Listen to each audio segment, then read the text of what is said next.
Hello sis, ikaw si Princess? Oo, Ano ang pangalan mo be? si Princess Dimitila. Di ba be yung bibig mo be nasira, nahulog ka be? Diin ko nahulog. Sa alagdanan ni tatay, Tatay ano? katong, Tatay yung imong lolo? Patingin nga be. Kaya para maayon na siya. Gusto ko na siya ipa-opera mga guys. Takot yung anak ko naman magdala sa doktor kasi may kakulangan nga siya sa financial.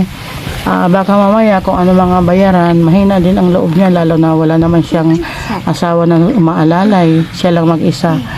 Hinihingi ko po ng tulong to mga guys kung paano po to siya mapa-operahan. Medyo hindi naman to masyadong mahirap kasi umano lang yung ipin niya, lumabas yung ipin niya kasi nalaglag siya, tapos hindi siya napadoktor. Ayan, daling ko sana sila sa sa itong dalawa na babae. Ito 4 na taon, ito 6. Daling ko sana sila sa Manila. Yun lang naman ang wala naman akong, hindi naman ako mayabang na nagyayabang-yabangan na kaya ko silang suportahan lahat sa pangangailangan. Wala naman akong ari-arian. Maghanap buhay lang po ako sa Manila ng marangal, yung sapat lang sa sarili ko, makabigay man ako sa mga apo ko pakunti-kunti. Ayan po mga guys. Ayan mga guys, so, unang kita ko pa lang sila, umiiyak na ako, pero hanggang iyak lang ako, pero gusto ko isama sila sa Manila. Kahit na mahirap ako sa Manila, nakakaya ko naman sila pakainin, basta kapadalhan lang ako ng anak ko. Kasi siyempre hindi rin ako masyado makapaghanap buhay dahil ayan silang dalawa, lagoin pa. Tapos kailangan mag-aral. Itong 4 na taong kailangan na itong mag-kinder. Pero ako hindi pa ko mahihain lumapit sa gobyerno po kung pinayagan po ito ng anak ko na isama, kaya lang nalulungkot daw siya. Kaya ayan, hinayaan ko na lang sila dito. Babalik na ako ng Manila, kaya lang nalulungkot ako na sa Manila. Masayahin ako kahit na mahirap ako, friendly, pero nalulungkot ako na may ganito akong maiiwan na apo. Yung aking apong lalaki, walang problema po kasi malaki na siya na taon, tapos lalaki din po yun. Ito kasi nilalawang babae na hawak ko dito Kaya lang, hindi ko naman pwede ipili. Kasi kung isama ko rin to sa pamasahe pa lang, tapos ang mga requirements nito, kailangan pa ng papelhan. Hindi ako dito sanay sa probinsya nila, hindi ako marunong maghanap ng pera.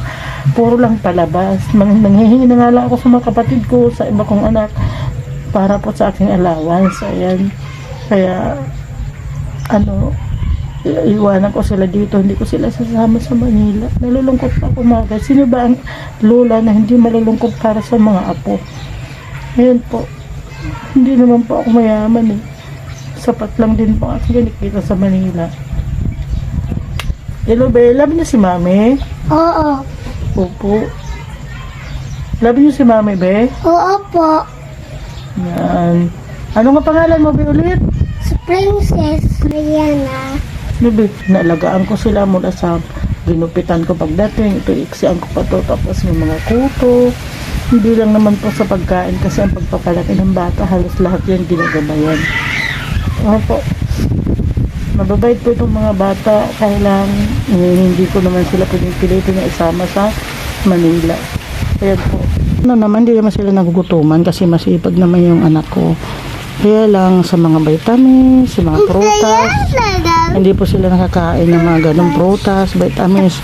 Bira po sila nakakakain. Ayan po kasi nga lalo pa na iniwanan sila ng be? Saan yung mama nyo be?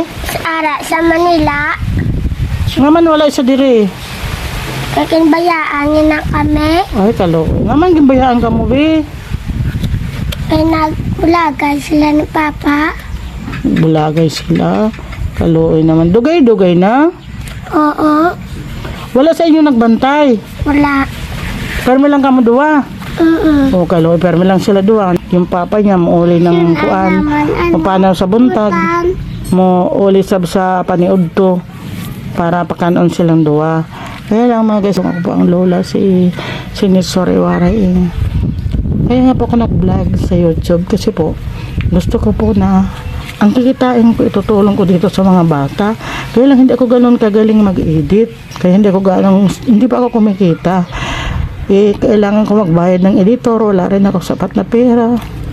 Mahilak na to si Princess kasi may ano na to, may isip na gusto nila sumama sa akin, kaya lang hindi ko naman pwede pilitin yung anak ko kasi hindi rin naman ako mayaman. Yan, umiiyak to kasi may sakit yung baba niya, kawawa naman. Kaya ayan, binidyohan ko sila kasi interesado to apo ko na si Princess. Gabayaan kasi sila ng mama nila, mga guys. Walang kwentang mama. Alam mo lang sila diri-dua, kaya hindi ko masyadong komportable. Ito hindi pa to nag-aaral, hindi pa kabalo magsulat. Tinuturuan ko pangalang pa isa-isa. Sis, tanawa, tinudto ako naghilak, kasi mahilak na sudto kami kay bigyan ni mami.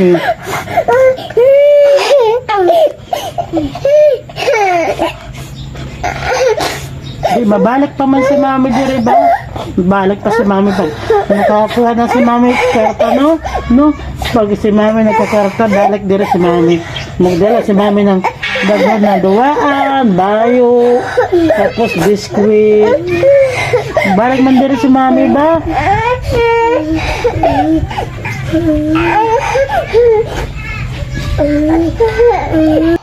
Tigil na be. Hindi be. Tagdan ko si papa mo, balik ko na lang kamo ni mami. Bye-bye po.